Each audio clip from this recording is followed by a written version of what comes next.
बच्चों सपोज करो एक ऐसा स्टूडेंट है जिसने अपनी फर्स्ट टू ट्वेल्थ कभी भी आज तक मैथ्स पढ़ी ही नहीं है, और मैं उसको बिठा के बोल दूं भाई ये लो क्लास ट्वेल्थ के इंटीग्रेशन के क्वेश्चन है, इसे सॉल्व करो, क्या वो कर लेगा? ऑलमोस्ट इम्पॉसिबल होगा उसके लिए वो क्वेश्चन करना। क्यों? क्योंकि बच्चों ये जो पढ़ाई होती है ना, जो एजुकेशन होती है, जो आप सब्जेक्ट्स पढ़ते हो, चाहे वो मैथ्स हो, चाहे साइंस हो, एसएसटी हो, इंग्लिश हो, हिंदी, कुछ भी हो, बच्चों एक चेन को फॉलो करते हुए चलते हैं। आप जो फर्स्ट में यू पढ़ते हो, बेशक से उसका यूज ट्वेल्थ में ना हो, बेशक से उसका यूज ट्वेल्थ में ना हो, बट मिडिल क्लासेस को संभालने के लिए उसी का यूज होता है। That is first to fifth में आप जो भी पढ़ाई करते हो वो आपको संभालते हैं सिक्स टू टेंथ में, और सिक्स टू टेंथ में आप जो भी पढ़ाई करते हो वो चीजें आपको संभालती हैं फिर 11 ट्वेल्थ में, और आगे ऐसे ही फर्दर ये चेन फॉलो होती रहती है। मैंने कई पेरेंट्स को ये बात बोलते हुए सुना है कि भाई, या बच्चों को भी कई बार ये बोलते हुए सुना है कि बोर्ड क्लासेस इंपॉर्टेंट होती है, छोटी क्लासेस को सीरियसली नहीं लेते। इनफैक्ट कई लोग तो ये कहते हैं कि भाई फर्स्ट टू फिफ्थ बच्चा नॉर्मली चल रहा है, कोई नहीं, बड़ी क्लासेस में कर लेगा। वो कर लेगा जो होता है वो फिर कभी नहीं कर पाता है। क्यों? क्योंकि देखो मेरी नजर में अगर पूछो ना, एक टीचर की नजर में हर एक क्लास उस लेवल पे इंपॉर्टेंट ही है। अगर कोई बच्चा फर्स्ट क्लास में है तो उस बच्चे के लिए फर्स्ट क्लास उतनी ही इंपॉर्टेंट है जितनी इंपॉर्टेंट एक बच्चे के लिए ट्वेल्थ क्लास है, एक ट्वेल्थ के बच्चे के लिए ट्वेल्थ क्लास है। क्यों? अभी उस बच्चे का काम है उस चेन को पकड़ना, जो फर्स्ट टू ट्वेल्थ तक की चेन बनती है उसे पकड़ के चलना। और अगर वो उस चेन को बीच में तोड़ेगा, ब्रेक करेगा, तो उसी को काफी सारे लैग्स, काफी सारी प्रॉब्लम्स फेस करनी पड़ेगी। आप फर्स्ट टू फिफ्थ जो कॉन्सेप्ट बनाते हो वो कॉन्सेप्ट आपको हेल्प करते हैं सिक्स टू टेंथ में आगे अच्छे से सरवाइव करने के लिए। और फिर सिक्स टू टेंथ जो आप कॉन्सेप्ट बनाते हो वो आपको हेल्प करते हैं 11th। हालांकि 11th और 12th काफी अलग गेम है, काफी अलग गेम है, बट फिर भी कुछ कॉन्सेप्ट्स तो यूटिलाइज होते हैं। तो आप ये समझ रहे हो कि जो पढ़ाई है वो इस चेन को फॉलो करते हुए चलती है। कई पेरेंट्स का मेरे पास ये भी आता है कि सर हमारा बच्चा मैथ्स में वीक है। सिंपल सा रीजन है मैथ्स में वीक होने का, जो बच्चा शुरू में इनिशियल डेज में अपनी मैथ्स को संभालता नहीं है ना, वो फिर धीरे धीरे धीरे धीरे धीरे धीरे होते होते वीक ही होता चला जाता है उसमें, क्योंकि पूरा कनेक्टेड है, एक चेन फॉलो होती है। क्लियर हुई बात बच्चों? तो सर अब हम ये बातें आज क्यों कर रहे हैं? हमारा तो ये कोडिंग का लेक्चर है, हमें तो कोडिंग पढ़नी है, तो इसका इससे क्या कनेक्शन? बच्चों पूरी तरीके से कोडिंग का कनेक्शन है। मैं आपको एक चीज बताता हूँ, अगर मैं आपको अपने सामने बिठाऊं और बोलूं भाई एक प्रोग्राम बनाओ जो एक नंबर, एंटर्ड नंबर को चेक करे कि वो प्राइम है कि नहीं, प्राइम है कि नहीं, आप बना लोगे प्रोग्राम? नहीं भाई। क्यों? क्योंकि अभी तक आपने कुछ पढ़ा ही नहीं। आपने अभी तक कोडिंग के बारे में जाना क्या मेरे लेक्चर्स में? बस प्रिंट फंक्शन को जाना, इसके अलावा कुछ नहीं जाना। तो सर फिर मतलब क्या करें? देखो एक बहुत सिंपल सा रूल बताता हूँ, किसी भी चीज को अच्छे से करने के लिए ना सबसे पहले उसके पार्ट्स को जान लो। एक रियल वर्ल्ड सिनेरियो रखो आप लोगों के सामने। मान लो मैं एक मैकेनिकल इंजीनियर हूँ, या मान लो एक मैकेनिक हूँ, इंजीनियर हटाओ, मैं एक मैकेनिक हूँ। मुझे एक बाइक के एक एक पार्ट के बारे में पता है मुझे, कि भाई ये पार्ट इसका काम के लिए यूज होता है और यहाँ अटैच होता है। ठीक है? तो मान लो कोई बंदा जाता है और मेरे लिए बाइक एक असेंबल करने के जितने भी मैंडेटरी पार्ट्स है, जितने भी मैंडेटरी पार्ट्स है, वो सारे मुझे लाके दे देता है और कहता है कि मुझे एक बाइक चाहिए, बना के दो मुझे प्रॉपर एक बाइक। तो भाई मैं एक मैकेनिक हूँ, मुझे एक एक पार्ट की नॉलेज है, एक एक चीज के बारे में पता है, तो मैं शायद एक दिन लूंगा, 24 घंटे लूंगा और उस बाइक को डिजाइन करके उसको पकड़ा दूंगा। भाई ये लो, मुझे सारी चीजें पता है, इलेक्ट्रिसिटी से बाहर कहाँ कनेक्ट कराना है, कहाँ मुझे इंजन लगाना है, कहाँ ये पिस्टन लगेगा, एक एक नट, छोटे से छोटे नट बोल्ट के बारे में मुझे पता है। बट अगर मुझे नहीं पता होता तो क्या मैं वो बाइक असेंबल कर पाता? नहीं, कोई भी नहीं कर पाता जिसको नहीं पता होता एक एक पार्ट के बारे में। तो कोडिंग का भी यही रूल है, अगर आपको कोडिंग को अच्छे से करना है बच्चों, तो आप कोडिंग के पार्ट्स को जान जाओ। और आज जो हम चैप्टर शुरू करने वाले हैं, दैट इज पाइथन फंडामेंटल्स, ये चैप्टर आपको धीरे धीरे करके पार्ट्स बताएगा, कोडिंग के छोटे छोटे छोटे छोटे पार्ट्स बताएगा। और जब आप कोड बनाओगे आगे फर्दर, तो इन्हीं पार्ट्स को असेंबल करके एक कोड को डिजाइन करोगे। मैं ये जो पाइथन फंडामेंटल चैप्टर है, थोड़ा सा बड़ा चैप्टर है, तो मैं इसे टॉपिक वाइज पढ़ाऊंगा, एक एक करके एक एक टॉपिक हम कवर करेंगे। जैसे आज मैं जो शुरू करूंगा वो पाइथन के टोकन शुरू कर दूंगा। टोकन्स में ऑपरेटर बहुत बड़ा है तो ऑपरेटर मैं अलग से रखूंगा, बाकी सारे टोकन्स आज मैं क्लियर करा दूंगा। ठीक है बच्चों? तो चलते हैं, आज हम अपना नया चैप्टर शुरू करते हैं, दैट इज कोडिंग का सेकंड चैप्टर, सीएस 11 सीएस की कोडिंग का second chapter, that is Python fundamentals. ठीक है बच्चों, तो आज मैं जो टॉपिक कवर करने वाला हूं वो है पाइथन फंडामेंटल्स, जिसमें मैं मेनली आज आपको पढ़ाऊंगा टोकन्स क्या होते हैं, पाइथन में टोकन्स क्या होते हैं। ठीक है बच्चों? इससे पहले कि जो आप ऊपर देख रहे हो ये पुराने नोट्स है मेरे पहले लेक्चर पे, तो मैं बच्चों के लिए नोट्स भी अलग से ऐसे ही बनाता चल रहा हूँ साथ साथ, ताकि किसी बच्चे को अगर कभी कल को नोट्स चाहिए तो मैं वो भी प्रोवाइड करा सकूं। इसलिए मैं पुराने अपने नोट्स डिलीट नहीं कर रहा। ठीक है, तो आज हमारा जो टॉपिक है वो है पाइथन का फंडामेंटल्स। हमारा चैप्टर है नया आपकी बुक का, चैप्टर का नाम है पाइथन फंडामेंटल्स। ठीक, और इस चैप्टर में आपको जो आज टॉपिक कवर करना है, क्योंकि इसमें बहुत सारे टॉपिक्स हैं, वो है बच्चों टोकन्स। टोकन्स होता क्या है? Tokens are the smallest individual unit of a program. किसी भी प्रोग्राम की सबसे छोटी इंडिविजुअल यूनिट टोकन कहलाती है। अभी मैं एग्जांपल से समझाता हूं कि टोकन होते क्या है। There are 5 types of tokens. Coding में 5 तरीके के टोकन्स होते हैं। पहला टोकन होता है बच्चों कीवर्ड्स, तो आज के लेक्चर में हम कीवर्ड्स कवर करेंगे। दूसरा टोकन होता है बच्चों आइडेंटिफायर्स, आज के लेक्चर में हम ये भी टॉपिक कवर करेंगे। तीसरा टोकन होता है आपका बच्चों लिटरल्स। ठीक, ये भी टॉपिक आज के लेक्चर में कवर होगा। चौथा टोकन होता है आपका बच्चों ऑपरेटर्स। ऑपरेटर्स एक बड़ा टॉपिक है और ऑपरेटर्स अपने आप में ही बहुत इंपॉर्टेंट भी है बच्चों, तो इसलिए ऑपरेटर के लिए मैं अलग से वीडियो बनाऊंगा, उसमें सिर्फ ऑपरेटर पढ़ाऊंगा और समझाऊंगा। ठीक है, और बड़ा है काफी, एक पूरा लेक्चर लग जाएगा इसे समझाने में। और लास्ट टॉपिक आता है पंक्चुएटर्स। तो पंक्चुएटर्स के लिए भी हम आज ही पढ़ेंगे, बाकी ऑपरेटर आज के लेक्चर में नहीं कवर करेंगे, नेक्स्ट लेक्चर में आएगा वो। ठीक है, तो सबसे पहले तो टोकन जानते हैं। अब जैसे कि आपने जाना tokens are the smallest individual unit of a program, मतलब आप कोडिंग में कोई भी स्टेटमेंट लिखते हैं, उस स्टेटमेंट की सबसे छोटी इंडिविजुअल अलग यूनिट भी टोकन कहलाती है। जैसे कि अगर मैं आपसे एक स्टेटमेंट लिख के पूछूं, मान लो मैं लिखता हूं a is equals to int 5 + 7, और आपसे अगर मैं पूछता हूं कि इसमें कितने टोकन्स है, तो आप मुझे बता सकते हो कितने टोकन्स है? नहीं, अभी क्योंकि हमें पता नहीं है कि इंडिविजुअल यूनिट होती क्या है। बच्चों मैं आपको एक एक करके टोकन बताता हूं। पहला टोकन है यहाँ पे ए एक आइडेंटिफायर है बच्चों। ए एक क्या है? आइडेंटिफायर है। ठीक है, दूसरा टोकन है बच्चों इक्वल्स टू। इक्वल्स टू क्या है बच्चों? यहाँ पे एक ऑपरेटर है। क्या है? एक ऑपरेटर है। तीसरा इंट है। इंट क्या है बच्चों? एक कीवर्ड है। ठीक है, कीवर्ड है। चौथा सर्कुलर ब्रैकेट। सर्कुलर ब्रैकेट जो ओपन हो रहे हैं वो क्या है बच्चों? एक पंक्चुएटर है। क्या है? पंक्चुएटर है। ठीक, ऐसे ही क्लोजिंग ब्रैकेट भी एक पंक्चुएटर है। 5 7 अगला अगला मैं बता देता हूं। अगला देखो 5 एक लिटरल है बच्चों। क्या है? लिटरल है। नेक्स्ट अगला प्लस, अगेन क्या है बच्चों? एक ऑपरेटर है। अगला 7 अगेन एक लिटरल है, इंटीजर लिटरल। और उसके बाद लास्ट बच्चों दैट इज क्लोजिंग कर ले सर्कुलर ब्रैकेट, ये अगेन एक पंक्चुएटर है। तो फाइनली आपने नोटिस करा कि टोटल कितने टोकन हुए? 1 2 3 4 5 6 7 और 8, मतलब इस सिंगल स्टेटमेंट में टोटल 8 टोकन्स हैं। There are 8 tokens in the statements. तो आपको टोकन सब समझ आ गया होगा कि टोकन से मिलके ही आपका कोड बनता है। और टोकन्स जो होते हैं वो स्मॉलेस्ट इंडिविजुअल यूनिट होते हैं किसी भी प्रोग्राम के। किसी भी प्रोग्राम की स्मॉलेस्ट सबसे छोटी अलग यूनिट टोकन्स कहलाते हैं। और टोकन्स की पांचों कैटेगरी आपने एक ही क्वेश्चन में देख भी ली। इसमें सारे टोकन्स आ रहे हैं मेरे हिसाब से। कंप्यूटर भी आ रहा है, ऑपरेटर भी आ रहा है, आइडेंटिफायर भी आ रहा है, लिटरल भी आ रहा है, कीवर्ड्स भी आ रहे हैं।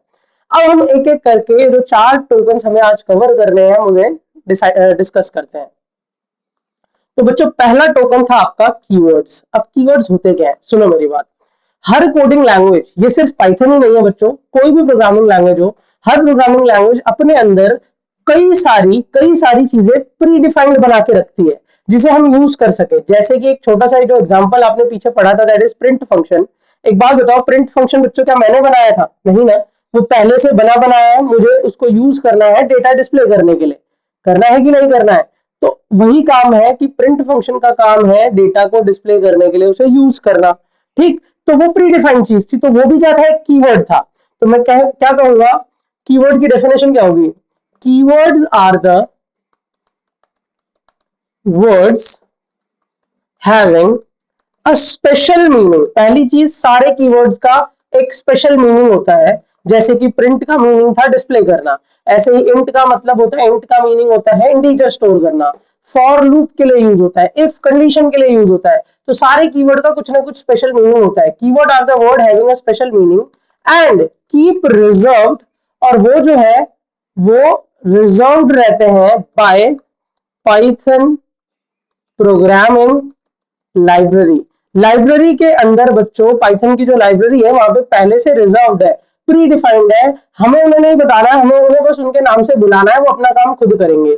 कुछ कीवर्ड के एग्जांपल्स यहाँ लिख देता हूँ, जैसे इंट इंटीजर के लिए यूज होता है, फ्लोट डेसिमल के लिए यूज होता है, उसके बाद आपका प्रिंट आपने देख ही लिया। प्रिंट वैसे एक प्री डिफाइंड फंक्शन है, कीवर्ड में तो नहीं लूंगा क्योंकि वो फंक्शन है, बट फिर भी प्री डिफाइंड है, ठीक है। उसके बाद फॉर आपके बाद लूप के लिए यूज होता है। उसके बाद बच्चों फॉर के बाद आता है आपका इफ, ठीक है, इफ, एल्स, ब्रेक, कंटिन्यू, ठीक है। ये सब के सब प्री डिफाइंड वर्ड्स है पाइथन प्रोग्रामिंग लाइब्रेरी के, और इन सब वर्ड्स का कुछ ना कुछ अलग अलग मीनिंग है। आप ये धीरे धीरे करके सब पढ़ोगे, सारे कीवर्ड्स कोडिंग में पढ़ लोगे। क्लियर हुई बात बच्चों? तो keywords are the words having special meaning and keep reserved by the Python programming library. Library में वो पहले से रिजर्व्ड रहते हैं, ठीक है। अब सेकंड टोकन है आपका आइडेंटिफायर्स। अब आइडेंटिफायर्स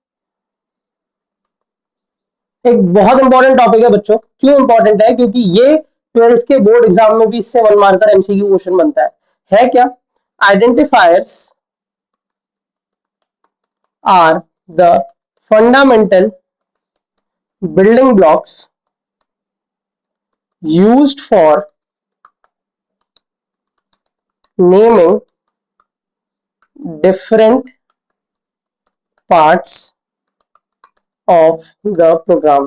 किसी भी प्रोग्राम के डिफरेंट पार्ट्स को नेम करने में हेल्प करता है, नेमिंग में यूज होता है, ठीक है। जैसे कि एक छोटे से एग्जांपल से लिखता हूं, अगर मैं एक ए नाम का वेरिएबल बनाता हूं और उसकी वैल्यू डालता हूं 50, तो यहाँ पे जो ए है ना, जो मैंने ए बनाया, जो नेम रखा है वेरिएबल 50 को स्टोर कराने के लिए, तो ए यहाँ पे एक आइडेंटिफायर की तरह एक्ट करेगा। ए इज आइडेंटिफायर है, ए यहाँ पे एक आइडेंटिफायर है। जैसे अगर मैं लिखता हूँ num इज इक्वल्स टू 25, तो यहाँ पे जो num है, num is an identifier here, identifier.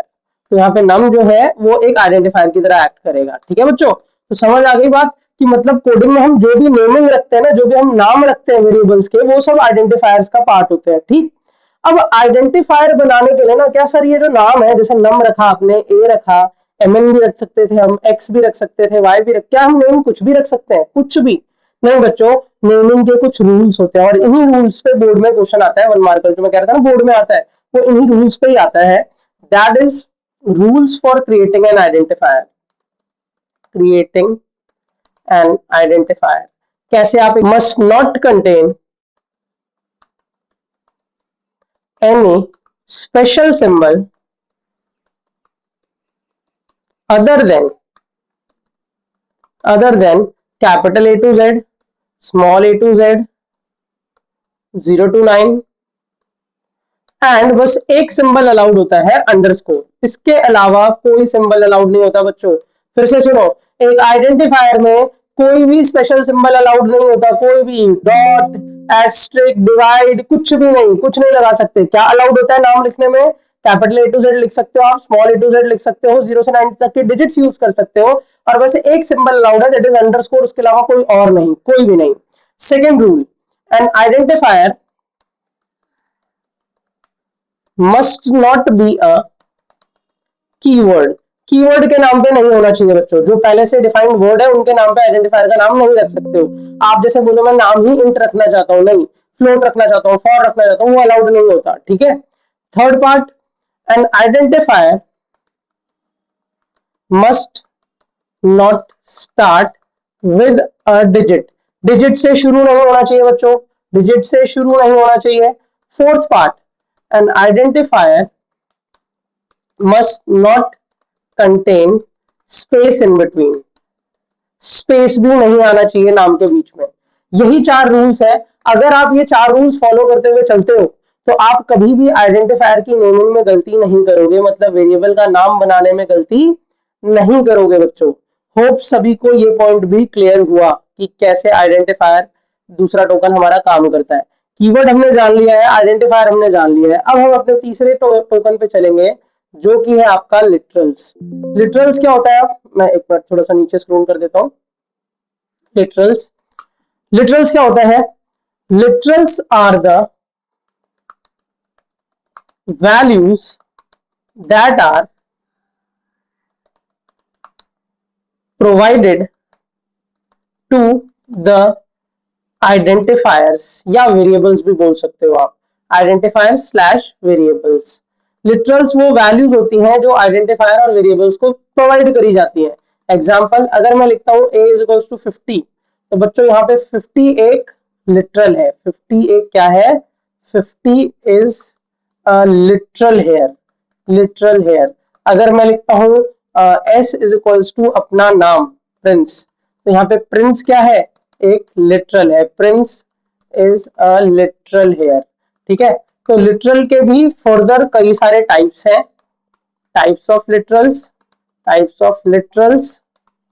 बच्चों पहला टाइप है आपका, पहला टाइप है आपका इंटीजर लिटरल। कौन सा लिटरल, इंटीजर लिटरल। अब इंटीजर लिटरल क्या कहता है, इंटीजर लिटरल ये कहता है कि जब भी आप किसी वेरिएबल को इंटीजर वैल्यू दोगे, दैट इज 50 हो गया, 45 हो गया, 25 हो गया, वो इंटीजर लिटरल है। सेकंड होता है बच्चों float literal. Float literal, float literal क्या कहता है, जब भी आप किसी वेरिएबल को एक डेसिमल नंबर दोगे 56 तो 0.4, तो यहाँ पे decimal number, float is for decimal number. Third होता है बच्चों स्ट्रिंग लिटरल। स्ट्रिंग लिटरल, जब भी आप किसी वेरिएबल को स्ट्रिंग वैल्यू दोगे, स्ट्रिंग क्या होता है भाई, किसी का नाम, आपका नाम, मेरा नाम, किसी का एड्रेस, ये सब स्ट्रिंग का पार्ट माने जाते हैं। Fourth part Boolean literal. Boolean literal, Boolean literal क्या होता है बच्चों, जब आप किसी को बुलियन वैल्यू दोगे। अब बुलियन वैल्यू क्या होती है, ट्रू या फॉल्स। बुलियन में दो ही वैल्यू आती है, ट्रू या फिर फॉल्स, आप दोनों में से कुछ भी दे सकते हो, तो वो बुलियन लिटरल होता है। मेनली कंडीशन देते हैं बुलियन लिटरल हमें, ठीक है। और fifth part complex literal. Complex में कॉम्प्लेक्स नंबर आते हैं जिनके पास मैथ्स है, जिनके पास 11 12 में मैथ्स है, वो कॉम्प्लेक्स नंबर पढ़ लेंगे। मैथ्स में आएगा कॉम्प्लेक्स नंबर उनको, जिनका एक रियल पार्ट और इमेजिनरी पार्ट होता है। तो ये डिनोट होता है बच्चों 5 प्लस 6j से। a is equals to 5 plus 6j। यहाँ पे जो 5 है वो रियल पार्ट होगा, और ये जो j के साथ आ रहा है वो 6j वो इमेजिनरी होगा। मैथ्स में जब ये पढ़ाते हैं तो 5 प्लस 6 i से होता है, वो i is imaginary number, but यहाँ j से डिनोट होता है। हालांकि इसका कोई बहुत यूज नहीं है आपकी कोडिंग में, बट एक टाइप ऑफ लिटरल है तो लिख लो, ठीक है। Next sixth,